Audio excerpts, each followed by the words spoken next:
जी नाज़रीन, लॉकडाउन के जेका 32 ॾींहं गुज़री विया आहिनि। असां हिन वक़्तु इस्लाम कोट शहर जी मेन मार्केट में मौजूदु आहियूं ऐं इस्लाम कोट में जेका लॉकडाउन वारी जेका सूरत हाल आहे उहो हिन वक़्तु तव्हां नज़र ईंदी हूंदी त लॉकडाउन मुकमल तौरु नाकाम थी चुको आहे। पुलिस हिते जेका मौजूदु नज़र नथी अचे, उनजे करे शहर अंदरि जेका रश तमामु घणी वधी वई आहे। सोशल जेका डिस्टेंस जो जेको ॿुधायो वियो पिए उन ते अमल करण जे लाइ जेका इंतिज़ामिया जेके ॿुधायो पिए ऐं माण्हुनि खे, पर माण्हुनि जी रश जेका शहर अंदरि तमामु घणी वधी वई आहे। उनजे करे शहर जूं मार्केटूं यकीनन वीरान बि आहिनि, काफ़ी दुकान खुलियल बि आहिनि, पर रश वधण जे करे जेका कोरोना जी वबा आहे उन फैलजण जो हिकु ख़तरो उहो जेको मौजूदु आहे। हिन वक़्तु इस्लाम कोट जी जेका मार्केट आहे उनजा जेका दुकान आहिनि उन्हनि ते एक्सपायर जेका शयूं आहिनि उहे विकिरो कयूं पियो वञनि। कल्ह खां पोइ असिस्टेंट कमिश्नर इस्लाम कोट नईद मीरानी आहे, उन जी अॻुवाणी में जेका दुकाननि ते छापा हया पिया वञनि। अॼु बि इस्लाम कोट जे मुख़्तलिफ़ दुकाननि ते छापा हया विया आहिनि।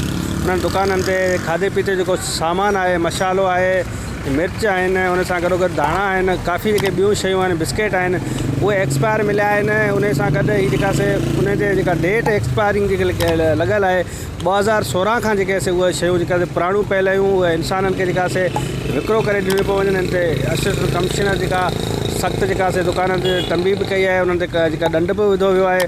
पर सूरत हाल जेके ॾिसंदासीं त इस्लाम कोट जा तक़रीबन समूरा जेके दुकान आहिनि उन्हनि ते एक्सपायर जेके शयूं आहिनि उहे अॼु बि मौजूदु आहिनि, पर अमली तौर ते उन्हनि जे ख़िलाफ़ु को कार्रवाई न थी सघी। उनजे करे उहे दुकानदार अञा ताईं शयूं रखियो जेका वेठा आहिनि, मौजूदु आहिनि। त ज़रूरत इन ॻाल्हि जी आहे त समूरे जेके शहर जी सूरत हाल आहे, पुलिस जेका सुस्ती जो मुज़ाहिरो करे पई त माण्हुनि जी जेका अच वञ आहे उनखे रोकण जे लाइ को जेका उहो क़दम न पई खणे।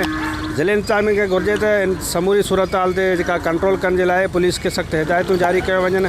हिन वक़्तु जेका कोरोना जी वबा जेका समूरी दुनिया खे जेके लपेट में आणे छॾियो आहे, उते जेकॾहिं शहरनि जी ही साॻी सूरत हाल रही त यकीनन ख़तरो पैदा थी सघे थो। थर हिकु पुठिते पयल इलाइक़ो आहे, उन जी जेका सूरत हाल हिन वक़्तु जेका क़ाबू में आहे उनखे क़ाबू रखण जे लाइ इंतिज़ामिया खे सुजाग थी जेका लॉकडाउन वारी जेका सूरत हाल आहे उन ते मुकमल तौर ते अमल कराए त जीअं इहा वबा उहा न पकिड़े ऐं माण्हू जेका पंहिंजे घरनि ताईं महदूद रहनि। विज़िट कयो अवामी आवाज़ मीडिया ग्रुप जी वेबसाइट awamiawaz.pk।